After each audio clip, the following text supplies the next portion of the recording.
I'm pleased that we got a win tonight. We obviously didn't play our best, but the reason we didn't play our best was a lot of the other team, Grambling. So tried to explain this to the players all week in preparation and to anybody that would listen, but Grambling was in the NCAA tournament last year. They won their conference. They won their conference tournament. They won a game in the NCAA tournament. They got to the next round for them. They played Purdue. They played Purdue about as tough as anybody in the tournament for about 22, 23 minutes in the first half. And, of course, Purdue ended up playing in the national championship game. So, first, I just want to say how much respect I have for Grambling.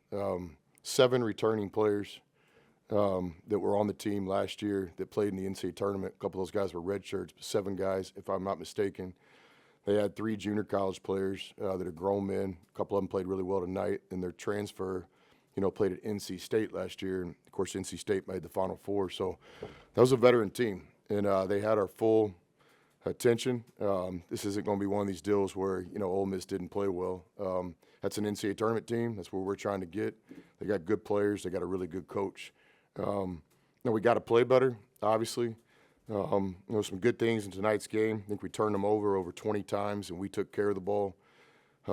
Matt had a special night with 7 steals. Got to be close to some kind of school record. You got to have some individual performances to beat an NCAA tournament type team. So Brake gets a double-double. So we did some good stuff individually, but not enough.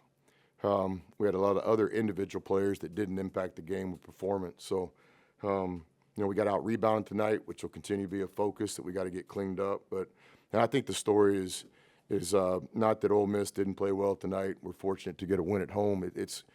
Grambling's a good team. There's a reason they were in the NCAA tournament last year. When you returned 7 players, this game had our full attention. So I'm not pleased with the way we played for 40 minutes, but I am pleased that we won the game on the scoreboard.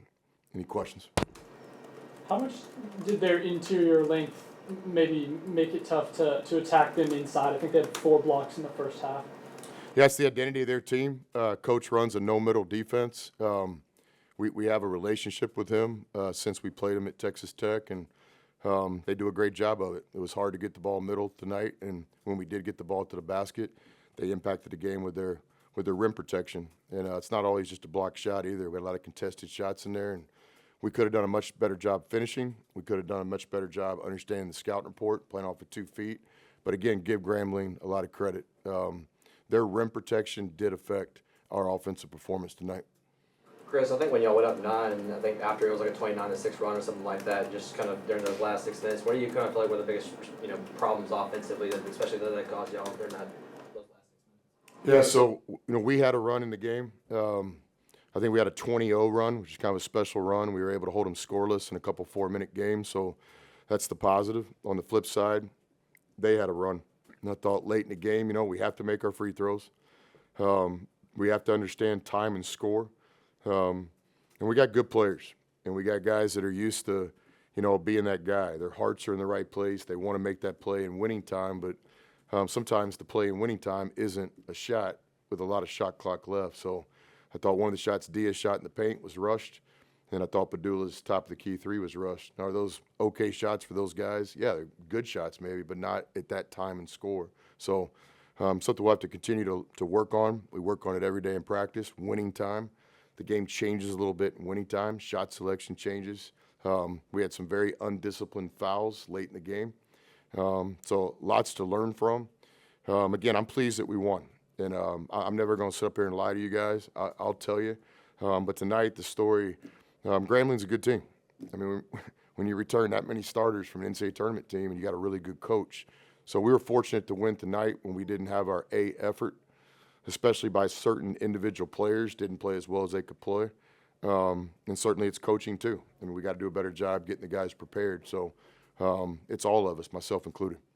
How critical was it that you guys only turned it over 6 times? You forced a lot of turnovers. You obviously didn't shoot the ball terrifically, but you didn't have a lot of mistakes. Yeah, different mood right now and different mood in our locker room if we wouldn't. So, every game has the game within the game. There's a way to win the game, and then there's a way to not win the game. And so, our ball security, our ability to take care of the ball. We're going to be a good 3-point shooting team. It's who we are. Tonight, the 3 wasn't our friend. Some of that was self-inflicted with some shot selection, but I would tell you that there was a lot of threes tonight that we're going to take all day, every day. So what do you do on a night where the threes aren't going down? You got to do something. And it wasn't out rebounding them, but it's basically taking care of the ball, and then our ability to turn them over. You know, we turned over our opponent, again, a really good, veteran, well-coached NCAA tournament team, to 22 turnovers, 23 maybe. And so that was the game within the game, for sure. Exhibition included, you guys hadn't played a close game this season. How beneficial is it to go up against a good team? And I guess what are the advantages of having a 2-point game that you guys pulled out early in the year? Yeah, it's a good way to look at it. You know, I'm not Ted Lasso, but I try to do that. So I try to improve, but yeah, no denying. So, and we have been in close game environments before. Our closed door scrimmage every day. We play 4-minute games in practice. But your question's valid and accurate. That was the first time under the lights. I mean, I was proud of the guys. You know, when you want to win so bad, which our guys do, our guys' hearts are in the right place. And then you look up at that scoreboard, it can start kind of getting to you a little bit. And I didn't sense that. You know, I thought coming out in the second half, we got some really good shots early. They didn't fall, but I didn't sense any offensive panic. We kept taking our shots. We were committed to defense. You know, obviously in the second half, we played a little bit better defense and much better offense. But yeah, we're going to be in a lot of games like this. You know, I thought we executed late game, fouling up 3. That was good. We don't always do that, but tonight we just, you know, they got some special players. They've got some guys that have been in that position before, and I didn't want to let this thing come down to a 3-point shot. So tonight we chose to foul up 3. Guys did a good job executing that. So yeah, there was some positives in the game. Any more questions for Coach? Next game's Tag Pad, guys. If y'all can help us, greatly appreciate it. I think that's Keith, do you know 7:30 tip, 7 tip? 7 o'clock tip. Thanks, 7 o'clock tip, and just getting the word out. We got plenty of seats for students. They did a promotion where priority access was the kids that came to the first 2 games. But even if kids didn't come to the first 2 games, they're going to be able to get in that Tag Pad game.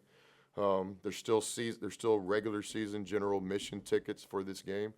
So you guys can encourage that. We got Bob Wetlick coming back, one of the best coaches in this school's history. You know, took the team to the tournament, and a lot of his players are coming back. So it's a big deal for us. A lot of former players coming back to play in the Tad Pad, a building that's special for a lot of people, including Keith.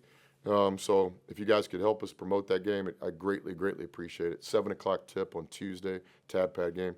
Unique fact: we happened to play South Alabama.